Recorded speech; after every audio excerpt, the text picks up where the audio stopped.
How's it going, everybody? This is Dungeon Class. I'm Logan. And I'm Mark. And today we're talking about how to not kill your players, but still challenge them with traps. If you haven't seen our last video, we talk about the same thing, but with monsters. And so please check it out and then subscribe to our channel so you don't miss a thing. And to start this off, we wanted to talk about two very, very deadly, yet amazingly notorious traps. Yes. One of them, the Green Devil Head from the Tomb of Horrors. Tomb of Horrors, that's the greatest dungeon ever. Most well-known, and maybe most well-hated. Probably most hated, yeah. I say that tongue-in-cheek. A lot of people hate Tomb of Horrors for one of the reasons we're going to talk about, right? So tell us, what trap is... give us the one trap that we're going to use from Tomb of Horrors. There's a lot of traps, by the way. There's a lot of traps. Yeah. A lot of traps. Some of them good, but this one especially very, very bad. Yeah. Does not work. Nasty. It is the Green Devil Head face mouth trap thing. Yeah. That's the official name. Yeah. Mark will put up a picture so you guys can see it. Yeah. And it is terrible. Basically, how it works, you see it, looks really creepy. The second you step into it, maybe even touch it, depending how you run the game. Yeah. You get sucked in, and you die. That's it. You're just gone. That seems kind of cheap. So I walk in there, I see this big head, and it's big. It's a big mouth. It's like the size of the whole wall. Like, and you walk up and you're like, wow, that's interesting. I wonder what's inside. You know, so you start kind of see, oh, I can fit my whole body in here. You start, done. Winked out, dead. So that's pretty cheap. All right, so let's talk about, that's one trap that's pretty cheap. Person dies, boom. What's another deadly trap that we want to use, for example? So a trap that does work is one that we saw that from a series we both really liked, from the Force Grey series with DM Matt Mercer. The party had been through some pretty harrowing experiences up to this point, and they get to this weird location they're trying to inspect. Right. And a particular portion of the wall in this stone hallway looked really weird. There's some writing on it, and the wizard, played by Chris Hardwick, flies up to go check it out, reads it, and then all of a sudden the ceiling and floor collide, sandwiching him in between. Yep. It was very unfortunate. A couple of really bad dice rolls and very, very good rolls from the DM side on the damage. And unfortunately, all that was left of the wizard was a red gelatinous mess. Yeah. But that trap worked. It was a very exciting, very fair, and very fun part of the game. But if this trap and the Green Devil Head from the Tomb of Horrors both killed someone instantly, what made the difference between one being notoriously terrible and one working and being a very fun and challenging part of Dungeons and Dragons? So it would be this series of rolls that you mentioned. So Matt Mercer talked about this on social media, how he designed this trap. And he knew it was a nasty trap. So he had a lot of different outs, some things that maybe safety features kind of that would maybe a person could avoid it.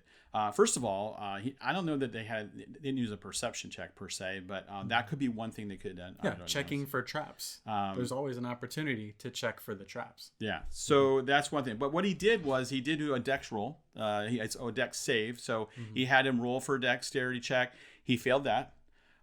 He at some point when they realized what was happening, he actually rolled as well. He rolled to hit. And he actually did something where he rolled to hit.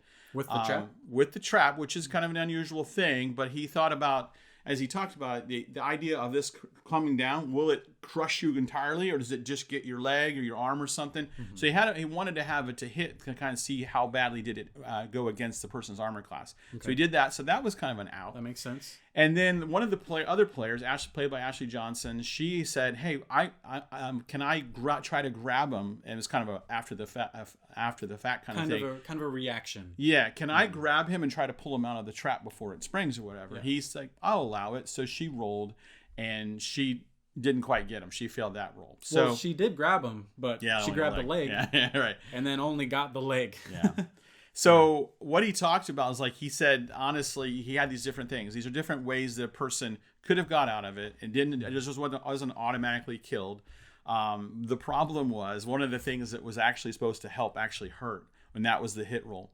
Because he had a 2-hit roll. He rolled a critical, and that now doubled the damage, thereby killing him instantly. But even so, as we look at this, we kind of like this because honestly, I'm okay with that person dying, and the players should be too, because there were ways that they could have avoided it. And that's the difference between the Green Devil trap and Force Grey, is that they had ways that could have been avoided. And so that's when you're designing one of these, you want to think about what kind of damage. Now, when he plotted out the damage, he figured 4d10. That's not going to be so bad. Their hit points around that time were about 26, 27. He figured, what are the odds you're going to run 4 10s? So that was probably going to be marginal or whatever, but he hadn't figured on doubling the damage, and that was part of the problem. But you think about that. Think about should you have a hit roll, and that's an interesting idea. Did the needle that comes out of the trap, did that actually get past whatever hand chainmail gloves you have on or whatever? So it may be something to consider, but that is one out. Perception check. Did they see the trap and avoid it? And that's a big one. They're looking around, they see it, and they can disarm it before it triggers. Right. That's a big one. Saving throws. All those things are things to consider, which all of those things are not what was in the Green Devil trap. You saw it, you got in it, you're dead. There was none of that stuff, which makes it feel cheap. In the end, you feel like, man, I died, but that's ridiculous. I had no way I could have saved it. How would I know not to go in that mouth? How would I know that's going to happen? Yeah. So all of these are some ways that you can modify your traps and plan your traps in ways that make it challenging but not cheap. Another thing to consider would be the type of damage or the type of trap that is triggered. Not every trap has to be straight up damage. Maybe to create some interesting effects, like not every monster has to be straight up a damaging monster. Medusa's dangerous because it can paralyze you. Or maybe a rust monster is dangerous because it can destroy your equipment. That's bad too. Maybe ways you can fix the Green Devil trap, and even a different Green Devil trap in the Tomb of Horrors. It doesn't kill you. It teleports you somewhere away from the party. And maybe it does that and it takes away your equipment too. That'd be bad too. Thinking of different options, of different things traps could do that could still trap the players and keep it challenging without just having it straight up wipe them off the map. Maybe the trap blinds them and it makes some kind of status effect or condition upon the players. Like the one in Tomb of Horrors that changes their sex. That's true. That's true. That's fun. That could twist up your players pretty quickly. Yeah. Another option to consider would be having traps that don't just go off immediately. Maybe if you notice that this party isn't ready for this wall squishing trap, maybe instead of just that section squishing that one player, maybe the whole room, very Star Wars trash compactor style, the whole room starts to close in. And there's some kind of puzzle they can figure out, maybe a puzzle you could find from our friend Wally DM. Yes. You could come up with something that involves not just that player, but everybody. Maybe, split the damage somehow. If another player wants to be noble and take part of that spike wall trap and maybe use their shield to block. Offer opportunities where just that one player isn't trapped. One of my favorite traps in all of history and in all of cinema and pop culture is probably from Indiana Jones. The infamous, very first intro where he's running through all those different traps and he gets to the boulder down the hall. Hate that one. Very classic, very iconic trap. There was a lot of dangerous things that Indy was able to navigate around. But the reason that he was able to do that is because he's learned from previous mistakes of himself and others. There's a scene in that hallway where he's left behind and one of his kind of, fellow adventurers runs ahead and he finds him stuck in the next spike trap in the room before him. Yeah, that's how we don't go that way. Yeah. Sometimes traps are going to kill your players. Yeah. And that's what's going to teach the characters to be careful. Yeah. Use their perception checks and look for things. So these are great ways, hopefully, to make your traps more challenging, but not cheap. Honestly, if the party comes away with it and if they say things like, "Oh, that was ridiculous. I couldn't have avoided that," or then you've done something wrong. But if they end up dying or whatever, and they're like, "You know what? I all these things that failed. It must have been that way," and that's fate. That happens.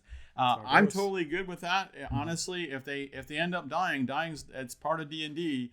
But at the end, you want it to feel meaningful. And they had a way of actually getting at it. A chance for them to play and not be played. Good point. And with that, class dismissed.